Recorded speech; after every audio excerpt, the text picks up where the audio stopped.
The severe thunderstorm watch remains in effect for areas north and west of Fort Wayne until 9 p.m. I do not expect that it will extend south and eastward. So Fort Wayne, south and east into much northwest Ohio, no severe weather is expected.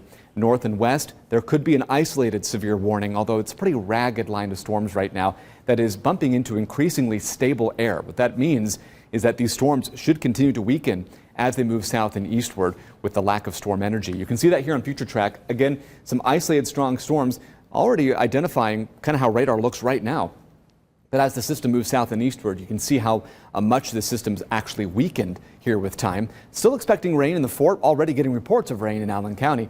We will see some light to potentially moderate rain at times, a little bit of clearing toward midnight, and then outflows from storms out to the west. What that means is as storms collapse, wind can rush out from the storm and in some ways invigorate a further storm development farther to the east where the storm outflow goes.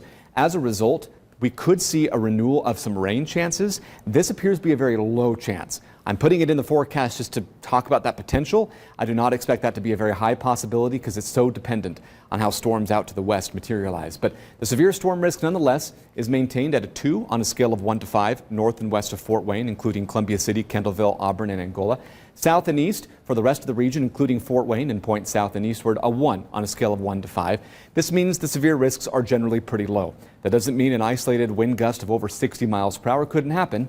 In fact, it's very much a possibility, but we would expect if that were to occur, it would be north and west of Fort Wayne, and even then, still pretty isolated in nature.